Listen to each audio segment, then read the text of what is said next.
We are ready to go with the conclusion of the race that was postponed by Mother Nature yesterday. Green flag is in the air on the inside, the Ford of Ryan Blaney. On the outside, the Chevrolet of William Byron. Everybody going 2 by 2 back through about the top 18 or 20. Didn't take long for an extreme outside third group to materialize. That, for the moment at least, will be led by Michael McDowell. Now Ricky Stenhouse looks to go 3 wide from about the 5th spot. As the sun breaks through the clouds, the field enters the Alabama Gang Super Stretch, and the challenge is on for the lead, and it's 3 wide. Blaney on the bottom, Byron in the middle. Here comes Stenhouse around the outside. Ryan Blaney able to bust out of the pack. They are 3 wide for that 3rd spot. Logano gives Bowman a heck of a push in that 2nd position. Now Logano slots into the 2nd spot. Ricky Stenhouse Jr. on the outside. Coming back to the line under the green flag and also under Alabama sunshine, Ryan Blaney. He's got the Dent Wizard Ford Mustang up front. His teammate Joey Logano tucked in underneath the rear bumper. Here they come into turn number 1. The challenge in the outside lane. The extreme high groove comes from Ricky Stenhouse Jr. They've got 3 wide action with Denny Hamlin on the bottom of the racetrack. Stuck in the middle of the machine is Alex Bowman with Stenhouse up high. Tight 3 wide racing from 3rd on back. Down low, up front, you got Ryan Blaney and Joey Logano. And now Boyer's there as well. Boyer's going to shove Logano, and he's in 3rd. Clint Boyer, a bit of a sandwich between Logano and Denny Hamlin, although it's good enough for the 3rd spot for Boyer. Single file formation. Top 4 cars start to break away from the rest of the pack. Team Penske in the Fords downstairs, and at the front of the field, you've got Hendrick Chevrolets lined up in the middle there with Alex Bowman and his teammate William Byron. Now they're going to go 4 wide. Here comes Austin Dillon now to the outside of Ricky Stenhouse. All the way to the outside of the racetrack, Austin Dillon with Kurt Busch.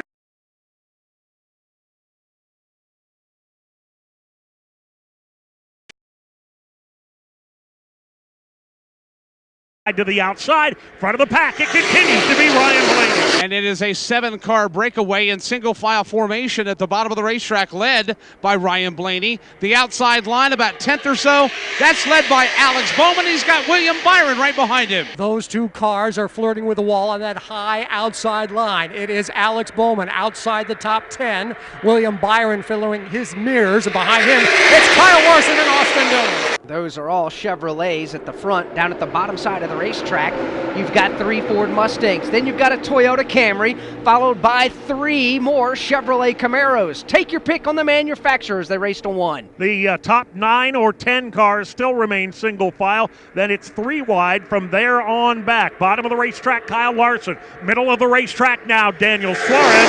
Extreme high line continues to be Bowman. Daniel Suarez needs a little more help behind him to get that middle lane rolling. And the outside line, well, they need more numbers as well. But Boyer right now make that Suarez getting a huge shove from Harvick in 3. Harvick finally got to the bumper of Suarez, and Suarez taking advantage right in the middle of turns 3 and 4.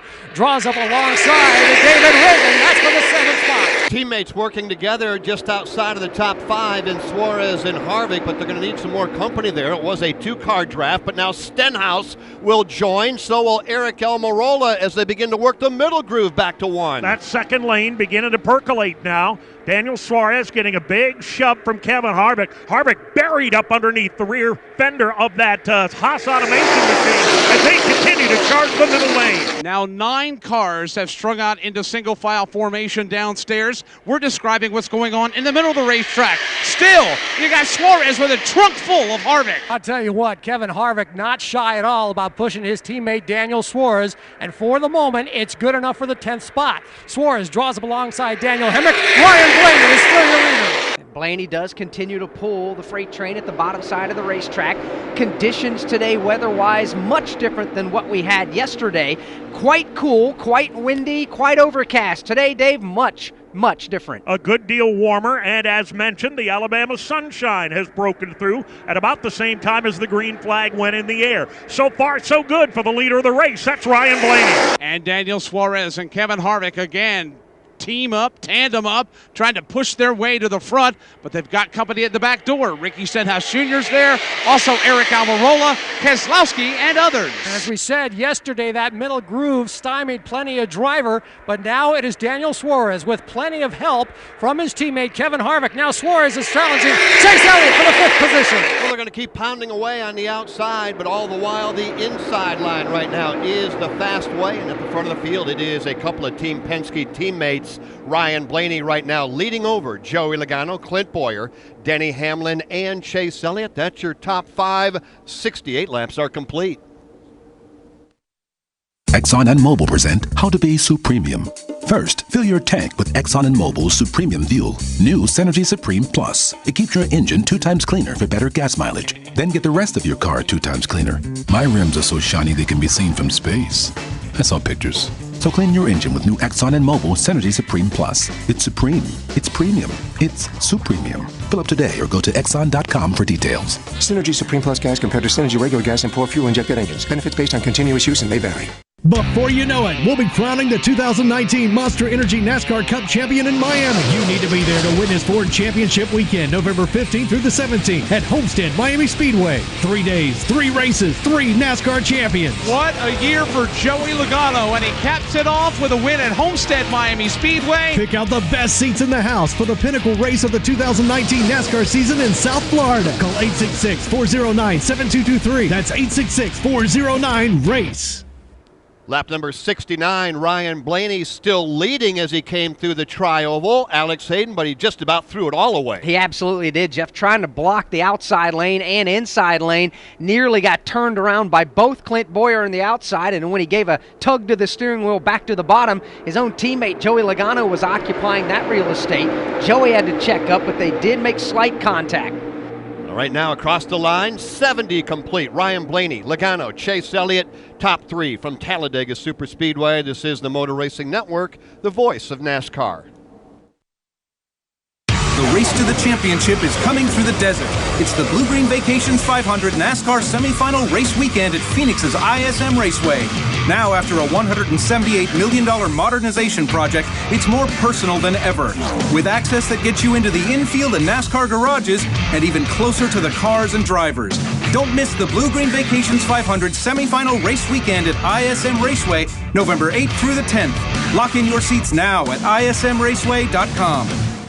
Hey guys, it's Dylan Welch. He's Tyler Burnett. We're the co-hosts of the Rip the Fence podcast. If you like traditional non-wing dirt track racing, we've got the podcast for you. Shane Meal trying to drive away. I can't do everything, but I could do anything and everything I wanted before I got injured. So, just like many of the great podcasts going, we invite racers in to talk, and they tell us their life story. And it's how I feel that matters. It's the Rip the Fence podcast, available on mrn.com and your favorite podcast app.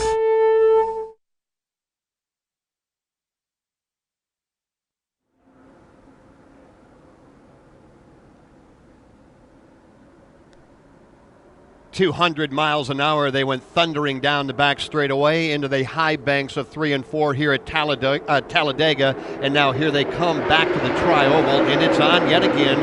Ford versus Chevrolet this time. Chase Elliott now down to the inside. Ryan Blaney to the outside. He's got drafting help there from his teammate and Joey Logano. And that drafting help, at least for the moment, will play the difference maker here. Ryan Blaney gets that shove out into the clean air of the lead. Chase Elliott still fighting on the bottom, and he's now side by side with Clint Bowyer for third. Now Logano and Blaney will shift to the outside line. Blaney pulls back to the inside. Logano leads the outside. Blaney in the middle. Blaney now will still lead back to 3. Ryan Blaney trying to decide which lane to block. Now he'll go to the bottom side, get in front of Clint Bowyer. Blaney has the lead, but only by a nose. Right to his right elbow is Joey Logano, side by side at Talladega. Logano's working in the middle of the racetrack. He's going to have drafting help from behind in the form of a couple of Ford Mustangs and Clint Bowyer and Daniel Suarez. Extreme outside lane is moving. That's where Ricky Stenhouse Jr. is on the charge. They took a long while making that percolate its way to the front, but now Stenhouse is all the way up to second place. Logano slides up to the safety.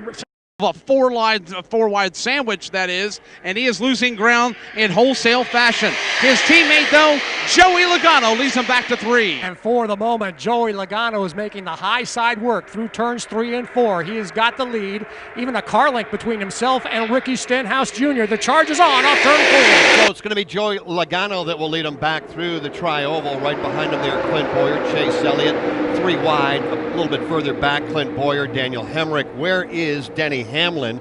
Well, you've got to look all the way outside of the top 20, and when we do look down at that FedEx Toyota, Alex Hayden, it appears as though there is something missing. Yeah, one of the flaps at the right rear back of the hood, just before the windshield starts, that flap was in the air. It has broken free and come loose. Kim Kuhn, you've been down in that pit box kind of monitoring the situation. What's the latest? Yeah, they do have an alternate piece ready and are able to put that on once he comes down. Now, Denny did show some concern on the radio. He told his crew, I've just got general concern about the hood making it through to the next stop, and they tried to calm him down and said, it's okay, buddy, we've got the part. We are just looking until we can make a stop, whether that's a caution or the stage end. But Denny very, very nervous. He didn't want to be up in the middle of that scrum, so he is laying back, and also told his team the speed is not there unless he's right up on somebody, but he doesn't want to do that, again, because of that right hood flap that came off and is now missing. But they do have a part to repair once they can come down on pit road. And one of the big reasons, Jeff, Denny's so